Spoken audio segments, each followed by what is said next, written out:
because we're in the gi, we'll take a look at how we use the gi to choke them. Hands up if you feel good with 2-collar choke, using the gi to choke them here. Anyone feel okay? I think okay, so I don't know that we've covered that. We haven't covered that, but everyone's shaking their head up and down. So we'll look at the basic 2-collar choke, and for those that do feel good, we'll look at the kind of advanced version, which isn't really advanced. I think it's really fundamental. But so here, again, whether I want the rear naked choke or I want a gi choke, I don't like this position. I want to pull them back so that my chin is in front. Here, I didn't mention I'm hiding my choking hand. If I'm ever here, it's very easy for Daniel to grab that thumb, and even just the one hand. Now, pull down. I'm never going to choke him with that hand. I am going to have to release, and now I've lost my control. So I'm always hiding that hand here. Again, position good, no pressure. We have to have that good pressure. Now, one kind of rule you want to think about with gi chokes, never just grab the collar. Always pass the collar. You don't know that there's not a lot of slack. So if I grab, it's going to be ineffective unless I take away the slack. So the underhook grabs first, pulls out, then the thumb goes up high. Now notice I folded this over. We'll talk about that in a sec. I didn't just do it like this. Now, we're here. The basic choke works like this. This hand now grabs his other collar, and that's going to help me take away even more slack. It's pulling the collar down here. And now the finish is very simple. I'm just going to lie back, touch my head to the ground, and straighten both arms. Here. What I don't want, especially with a bigger person, is to have to use my arms to finish. I'm using my back.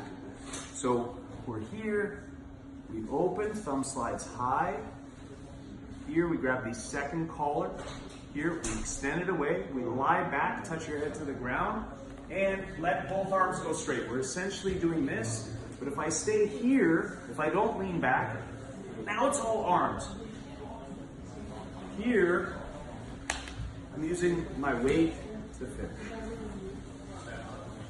Now, if I don't fold this collar over, then it's just very awkward to grab. This gives me something to fold my fingers into.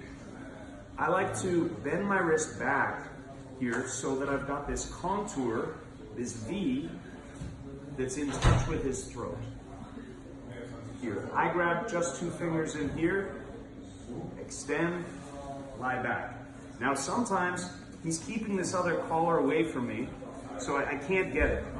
Then we have basic option and a more sophisticated option. The basic option is if I can't get that other collar, this hand can reach up, touch my tricep, and now, same idea, just a different grip.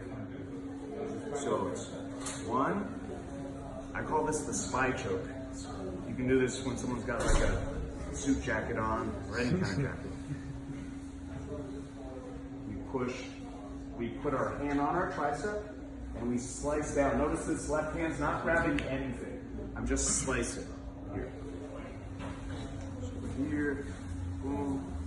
If I can get this one, excellent, straighten it out, lie back. If I can't, for whatever reason, I come up here. Now, they can stop this very easily. I can't get this if they keep their elbow down. So this is why, and then I would probably basically be looking to go back to this. The more advanced chokes are based on the idea that, okay, I can't get to this collar, I can't use the spy choke. So what I need is this grip to be so much stronger that it finishes him by itself. I can't do that when we're square. One general thing you'll notice in jiu-jitsu with submissions, a lot of the time you go from parallel with the person to perpendicular. If you want an arm bar, you start in the mount, your spines are aligned. Then when you finish, you're 90 degrees to each other. So this applies here too. We would step to hold their knee in place so this leg can come across.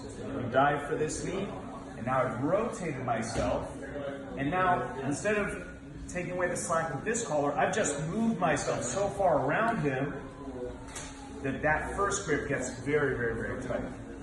on the other side, or here, and take out that slack, here, finish, or the more sophisticated one, why don't I do this? Because now Daniel can bring his knee to his chest and I'll never get that leg over. I want to control that space. This also helps me start my rotation. And the truth is, this is the strongest version of the choke. And the best grip is to have 2 grips here. If I can't have 2 grips, next best is to go elbow deep on his leg. And then third best, still very good, is to grab his knee. When I cross my ankles, I want the top ankle on his shoulder. I don't want to be here because his left hand can slide under my left ankle and clear the legs, which leads to his escape. So I want this leg down, this leg on top, pulling, and we finish. But that's more for those that feel really good. Basic idea, position and press.